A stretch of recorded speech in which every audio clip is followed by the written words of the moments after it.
अर्पणम, श्रद्धा से एक बेलपत्र भी महादेव को चढ़ा दिया तो 1 करोड़ बेटियों के कन्यादान के बराबर फल प्राप्त हो जाता है। इतनी बड़ी महिमा बेलपत्र की है। इसी ग्रंथ में लिखा है कि हर प्रकार की सामग्री का अभाव है। यदि 2 चीजें आपको मिल गई हैं, एक जल और एक बेलपत्र, भगवान महादेव अति प्रसन्न हो जाते हैं इन दोनों को पा करके, क्योंकि जलधारा शिव प्रिया, भगवान महादेव जल से प्रसन्न हो जाते हैं। इसी ग्रंथ में लिखा है कि भगवान को एक बेलपत्र चढ़ाने से 6 महीने तक फूल चढ़ाने से जो पुण्य प्राप्त होता है उतने फल की प्राप्ति हो जाती है। आप लग के 6 महीने पुष्प चढ़ाए महादेव के ऊपर, एक भी दिन एब्सेंट न होने दें। 6 मास तक फूल चढ़ाने से जितना पुण्य प्राप्त होता है, शंकर जी के ऊपर सिर्फ एक बार में एक बेलपत्र चढ़ाने से उतने फल की प्राप्ति हो जाती है। तो बेल वृक्षों का तो अभाव नहीं होना चाहिए। तो वहां अकाल दुकाल नहीं पड़ते, महामारियां नहीं बढ़ती। जिन क्षेत्रों में, परिक्षेत्रों में बेल के, पीपल के, नीम के ये वृक्ष होते हैं, इनको बड़ा पावन वृक्ष माना गया। तो आगे क्या लिखा गया, महादेव स्वरूपो हम बिल्वोदैरपिस्पतः, कहा बेल वृक्ष साक्षात महादेव का रूप है। बेल की जड़ों में स्वयं भगवान भोलेनाथ बैठे हुए। यथा कचित ददे तस्य महिमा ज्ञायते कथम, स्वयं विदाता ब्रह्मा भी, सुख से शारदा भी बेल की महिमा को पूरा नहीं गा सकते। इतना बड़ा मातम है। आपका ध्यान इधर हो, इधर देखिए। पुण्य तीर्थानि यावन्ति लोकेषु प्रदतन्यपि, धरती के जितने तीर्थ हैं, ग्रंथों में 68 करोड़ तीर्थों का वर्णन किया है। ग्रंथ में लिखा है कि बेल की जड़ों में 68 करोड़ तीर्थों का वास है। और जो बेल की जड़ों में 1 लोटा जल चढ़ा देते हैं, तत्काल उन्हें 68 करोड़ तीर्थों की यात्रा करने का फल प्राप्त हो जाता है। ये बेल वृक्ष की जड़ों में 1 लुटिया जल चढ़ाने का मातम है। क्या लिखा है, पुण्य तीर्थानि यावन्ति लोकेषु प्रतितन्यति, तानि सर्वाणि तीर्थान्ति बिल्वमूले बसन्ति। मृत्यु लोक के, पाताल लोक के और ऊपर के लोक के जितने तीर्थ हैं, वो सब बेल वृक्ष की जड़ों में वास करते हैं। चोटी से लेकर के तलवे तक जितनी की हाइट है, इतना सफेद धागा बेल वृक्ष के तने से बांध करके लोगों की आयु बढ़ जाती है, उम्र बढ़ जाती है। उनकी अकाल मृत्यु की जो घटना है वो समाप्त हो जाती है। इतना बड़ा महत्व है। बिल्वमूले महादेवम लिंग रूपेण भव्यम, भगवान महादेव का शिवलिंग बेल वृक्ष की जड़ों में होता ही है। यह पूजयत पुण्यात्मा सशिवम प्राप्नुयात् ध्रुवम, ये भगवान महादेव गारंटी के साथ कहते हैं। वो कहते हैं जिसने बेल वृक्ष की पूजा करी है उसकी मौत बिगड़ती नहीं है, उसको सायुज मुक्ति में दे ही देता हूं, क्योंकि मृत्यु का डिपार्टमेंट मेरे हाथ में है। ये भगवान शंकर कहते हैं। परसों के दिन में बोल रहा था, आप किसी भी देवी देवता के भक्त हैं, लेकिन अंत में महादेव की ही देहली पर जाना पड़ेगा, क्योंकि शमशान जाएंगे सब, और शमशान में रहने वाले भगवान शंकर हैं। मृत्यु का डिपार्टमेंट विभाग भोलेनाथ के हाथ में। जितने भी ये वानप्रस्थी बैठे हैं, मैं तो वैसे सबको ही कहना चाहूंगा, गुरु मंत्र में कोई भी मंत्र आपको मिला हो, ओम नमः शिवाय प्रत्येक दिन बोलिए, क्योंकि इस मंत्र को बोलने से बचपना, जवानी और मृत्यु तीनों के तीनों सुधर जाते हैं। धरती, आकाश, जल, अग्नि, वायु सबको प्रकट करने वाला ये दिव्य मंत्र है। ओम सूक्ष्म मंत्र है और नमः शिवाय स्थूल मंत्र है। इसका व्याख्यान अभी आप सुनेंगे, बड़ी अद्भुत बातें कही गई। आगे का श्लोक में बोलूं, एतस्य बिल्वमूलस्तात् थालबालमनुत्तमं जलाकुलम महादेवो दृष्ट्वा तुष्टो भवेत्लम, बेलपत्र के मूल में बने हुए उत्तम थाला, जिसको क्या बोल देंगे, थाला यानी उसमें घरुआ सा बना दिया जाता है। यदि उसमें कोई जल से उसको भर दे तो इससे भगवान शिव अत्यंत प्रसन्न हो जाते हैं। बेल वृक्ष के नीचे थाला यानी उसको एक गमला टाइप का मिट्टी की रोक लगा करके फिर उसको पानी से भर दें। लिखा है जलाकुलम महादेवो दृष्ट्वा तुष्टो भवेत्लम। शंकर जी तो ये कहते हैं कि वो लोग मुझे गणेश और कार्तिकेय की तरह प्रिय हो जाते हैं जो बिल्व वृक्ष में जल चढ़ाते हैं, जल सींचते हैं। इतना जल कि जल भरा रहे उसमें, इतना पानी उसमें चढ़ा दें। इस बिल्व वृक्ष के मूल में बने हुए उत्तम थाले को जो जल से भर देता है, उसके ऊपर मेरी दृष्टि जरूर पहुंचती है। जो व्यक्ति गंध फूल इत्यादि से बेल वृक्ष के मूल का, जड़ों का पूजन करता है, वह शिवलोक को प्राप्त होता है। पूजिएत बिर मूलम यो गंध पुष्पाद भिन्न रही। रोली मोली चंदन कलावा दिया, इससे जो पूजा करे, कहते हैं कि उन्हें संतान सुख की अभिवृद्धि होती है। 100 बातों की एक बात है, जिनके बच्चे माता पिता को, मम्मी पापा को छोड़ के जा रहे हैं, ठीक से बातचीत भी नहीं करते, आपसे बात भी नहीं करते, आपके हाल चाल भी नहीं लेते, तो बेल वृक्ष की जड़ों में रोली गंध चंदन इत्यादि से 1 लोटा जल चढ़ाकर बेल वृक्ष का यदि पूजन किया जाए तो बेटा और बहू तुमसे कभी अलग नहीं जा पाएंगे। ये प्रभाव बेल वृक्ष का है। और मैं अपनी तरफ से कुछ नहीं बोल रहा हूं, मैं तो श्लोक का व्याख्यान कर रहा हूं। वर्णन है, लिखा है कि शिवलोक मामरोति संतति वर्धते सुखम। संतान का उत्कर्ष नहीं हो रहा है, उन्हें व्यापार नहीं मिल रहा, नौकरी नहीं मिल रही है, तो उन बच्चों के निमित्त आप भी बेल वृक्ष की जड़ों में 1 लोटा जल चढ़ा करके इस बेल वृक्ष की 40 दिन आप पूजा कीजिएगा, एब्सेंट मत कीजिए, समाधान हो जाएगा। बेल वृक्ष इतना वंदनीय है, इतना पूजनीय है। और क्या लिखा, बिल्वमूले दीपमालाम या कल्पयन्ति असादरम सतत्व ज्ञान संपन्नो महेशांतर्गतो भवेत। जो बेल की जड़ों में 1 दिया जलाते हैं, 1 कल्प तक वो भगवान शंकर के चरणों में रहते हैं उस लोक में। 1 कल्प कितना होता है? कल मैं आपको निवेदन कर रहा था, कल्प क्या है? प्रयाग में लोग जाके कल्पवास करते हैं। मुझे मीडिया के लोगों ने पूछा, मैं प्रयाग में बता रहा था कि कल्प क्या है। कलयुग की उम्र 4,32,000 है, द्वापुर की उससे दूनी है, त्रेता की उससे 3 गुनी है, सतयुग की उससे 4 गुनी है, 17 लाख कुछ है सतयुग की उम्र। तो ये 4 युग एक बार निकल जाए उसको एक चतुर्युगी कहते हैं।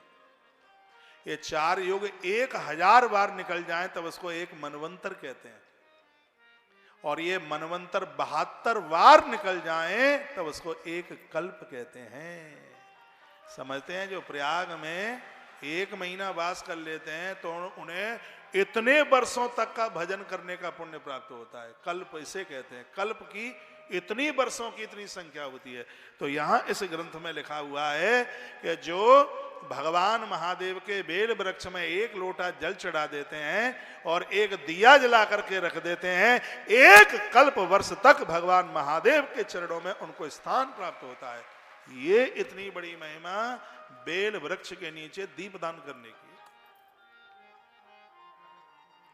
रोज नहीं कर सकते तो हफ्ते में 1 आध बार कर लो, सोमवार को कर लो, प्रदोष को कर लो, अमावस्या को कर लो, करो जरूर। इधर उधर के चक्कर में मत पड़िए। कहां गंडा ताबीज के चक्करों में पड़े हो? आपने तो दूसरों के ही भरोसे छोड़ दिया। जन्म पत्री देखने वाला ही सब कुछ कर दे तो तुम क्या करोगे फिर? अपने भाग्य के निर्माता आप खुद बनिए। अपने भाग्य के कपाट अपने सत्कर्मों के द्वारा खोलिए। फ्री फंड का कुछ नहीं चाहिए। आलसी मत बनिए, प्रमादी मत बनिए। और भगवत कार्य में तो आलसी बनना ही नहीं है, विश्राम लेना ही नहीं है। सुरसा आ गई थी हनुमान जी के सामने, का विश्राम कर लो। वो पर्वत आ गया था, मैनाक पर्वत, हनुमान जी के सामने, कहा विश्राम कर लो। तो हनुमान जी क्या कहते हैं, राम काज कीने बिनु मोई कहां विश्राम। जब तक भगवत कार्य न हो जाए तब तक कोई विश्राम तो होगा ही नहीं। आप भी भगवत कार्य के लिए धरती पर आए। आप सब हनुमान बन करके आए हैं धरती पर, आप सब सबरी बन करके आए हैं धरती पर। हमारा और आपका जीवन भगवत कार्यों के लिए अच्छे काम करें। नगर में एक भक्त पैदा हो जाता है, पूरे क्षेत्र का तारण कर देता है। हम भगवान के परम साधक बने। श्री शिव महापुराण का ऐसा अद्भुत संदेश है। बिल्व शाखा समादाय हस्तेन नव पल्लवम। अपने हाथों से बेल की पत्तियां तोड़कर 3 पत्तियों पर भगवान का नाम लिख करके जो चढ़ाते हैं, लिखाएं कि गिरी, देखो कौन सा बेल पत्तियां, एक तो ऐसे बड़े बड़े पत्ता होते हैं, एक बिल्कुल छोटे होते हैं, तो ना छोटे पत्ते चढ़ाए जाते ना बड़े पत्ते चढ़ाए जाते, बीच के जो मीडियम है वो बेल पत्तियां भगवान को चढ़ाई जाती हैं। लिखा है ना वर्णन किया, हंसते हैं नव पल्लवम, वो ज्यादा कड़ाक ना हो, ज्यादा कड़क ना हो, हाथ में ले अपने आप उसकी पत्तियां ऊपर नीचे हिल रही हो, ऐसी पत्तियां भगवान शिव के ऊपर चढ़ाई जाती हैं। देखा गृहीता पूजेद बिल्बम सच पाप प्रमुच्यते, ऐसी बेल पत्नियां भगवान को चढ़ाने से संपूर्ण पाप जल जाते, खत्म हो जाते। यह बेल की इतनी बड़ी महिमा है। बेल बमूले शिवरतम भोजिए दस्तु भक्तिता, ये भी लिखने के लायक बात है। बेल वृक्ष के नीचे बिठाकर एक ब्राह्मण को भोजन करा देते हो तो उसका पुण्य 10,000 ब्राह्मणों को भोजन कराने के बराबर होता है।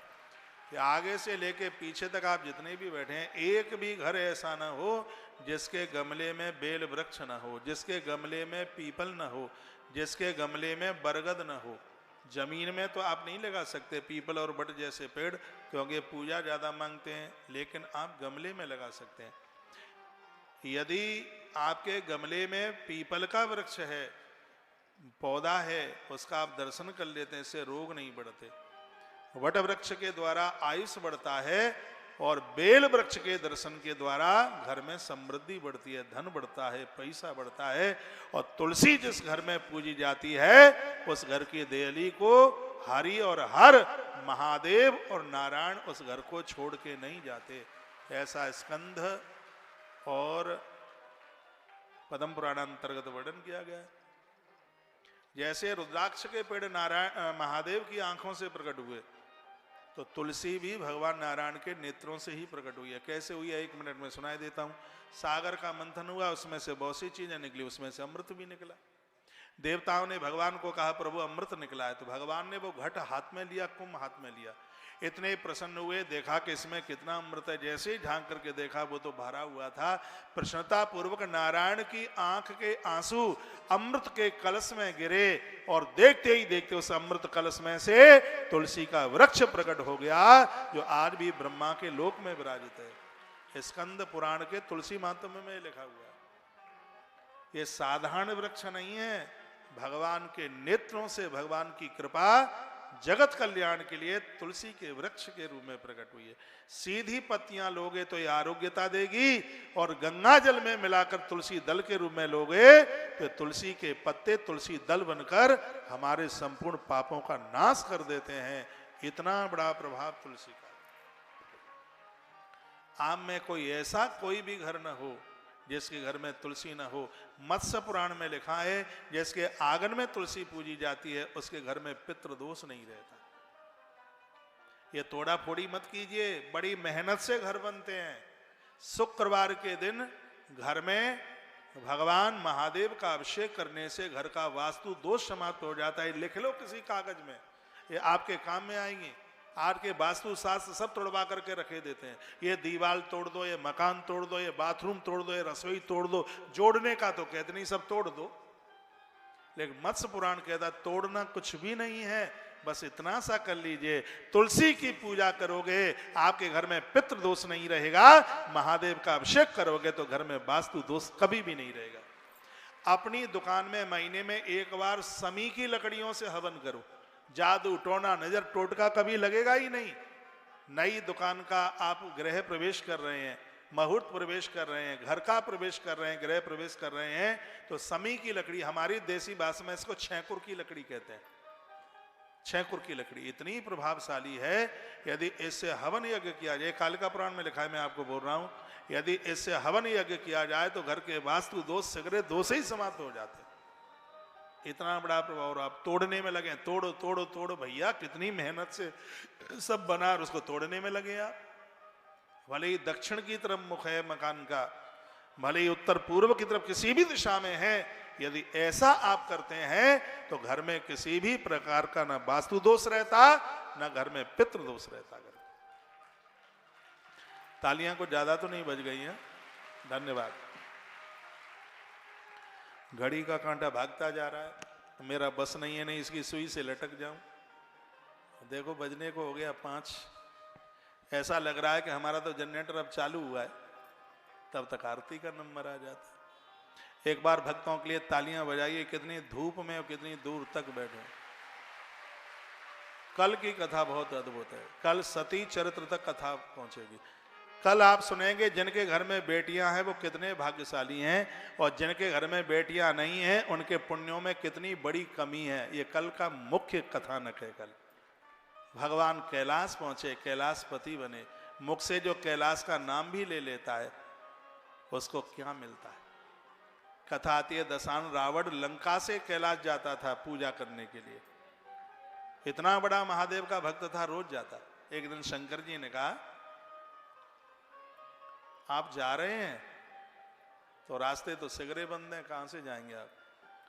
10 मिनट की कथाएं और बैठ लेते तो ठीक ही होता, क्योंकि तुम बेल महात्म्य बीच में से छोड़ के जा रहे हो। कम से कम इसको तो पूरा हो जाने दो, बेल की महिमा, बेल पत्र की महिमा।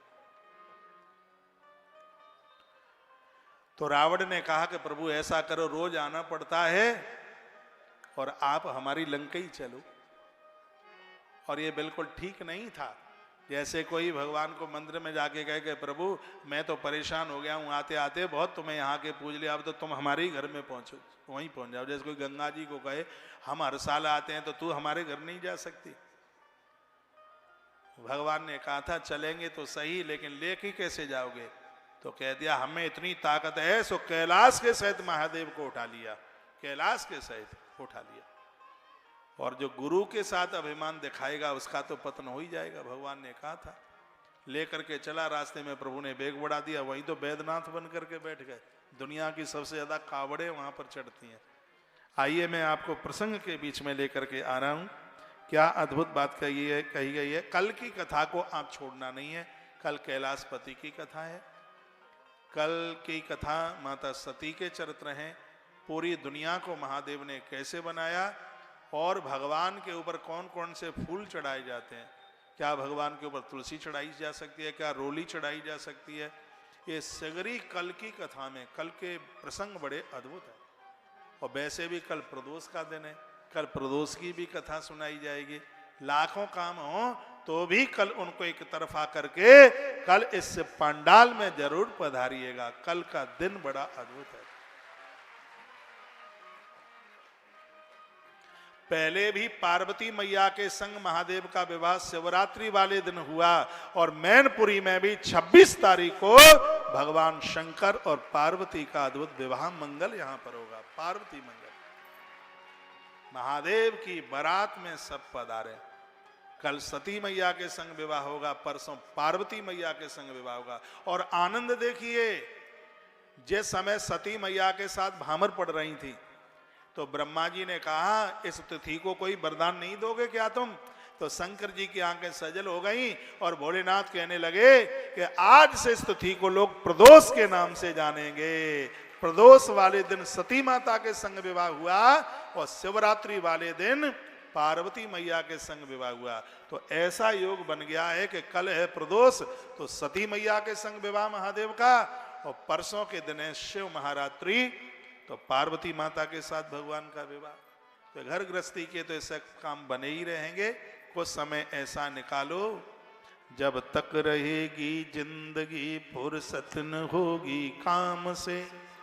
कुछ समय ऐसा निकालो प्रेम करो भगवान से, प्रीति हो जाए राम से। तो कल परसों का ये 2 दिन हमारे पास में बहुत ही ज्यादा अद्भुत हैं। मैं 2 श्लोक बोल करके इस प्रसंग को पूरा कर दूं। लिखा है बिल्व मूले क्षीर युक्त मन्न माज्येन संयुतम यो ददास भक्ताय सदरिद्रो न जायते। लिखा है जो बहुत गरीबी झेल रहे हैं, 1 लोटे में जल गंगा जल लीजिए और उसमें गौ माता का कच्चा दूध डालिए। इसमें वर्णन किया थोड़ा सा घी डाल लीजिएगा और वह 1 लोटा जल आप भगवान महादेव का प्रत्यक्ष रूप से बेल वृक्ष है उसकी जड़ों में चढ़ा दीजिएगा। लिखा है सदरिद्रो न जायते, उस व्यक्ति के जीवन में गरीबी नहीं रहेगी। पैसा ऊपर से नहीं टपकेगा लेकिन धन आने के रास्ते खुल जाएंगे, धन आने की व्यवस्थाएं हो जाएंगी। बेल वृक्ष में गौ माता का कच्चा दूध लोटे में थोड़ा सा डाल लो, 10-20 ग्राम डाल लो और उसमें जल गंगा जल भर के थोड़ा सा घी उसमें डाल ले और फिर बेल वृक्ष की जड़ों में ईशान कोण की तरफ मुख करके और वो जल चढ़ाइए, आनंद हो जाएगा। पंचों बात समझ में आ रही है पीछे तक? माताएं, इन पुरुषों को तो टाइम होगा नहीं, ये बहुत बिजी हैं, व्यस्त हैं, आप तो कर ही सकती हैं। आपके गली मोहल्ले में जितने भी महादेव के मंदिर बंद हैं, ताला तोड़ो, उसका खोलो, मंदिर की लिपाई पुताई करो। शिवालय बंद नहीं, शिवालय खुले हुए होने चाहिए। एक लोटा जल भैया हमारी संपूर्ण समस्याओं का समाधान कर देता है।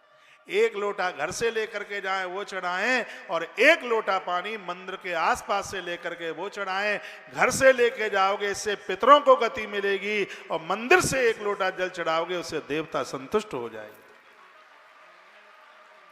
शिवालय जाएं तो लोटा घर से ही लेके जाए, नहीं कि वहीं की बाल्टी, वहीं का लोटा, वहीं का पानी, दिया बाती सब कुछ वहीं का, तुम लप लाई लप हाथ लाते हुए जा रहे। परम साधक बन करके जाइए मंदिर। फिर पुजारी से और लड़ते हैं, लोटा नहीं मिला, पता नहीं पुजारी हमारे बाप खानदानियों का नौकर है क्या? अरे पुजारी जी से अच्छा व्यवहार रखिए। भगवान कहते हम भक्त पराधीन, ये स्वतंत्र, मैं भक्त के पराधीन हूं। ये भगवान के स्वतंत्र, जो पुजारी का आदर नहीं कर पाएगा, भगवान कैसे अपनी कृपा की बरसात करेंगे? बहुत लोग पुजारियों से लड़ते ही रहते हैं, दुश्मनी रखते हैं, बैर भाव रखते हैं।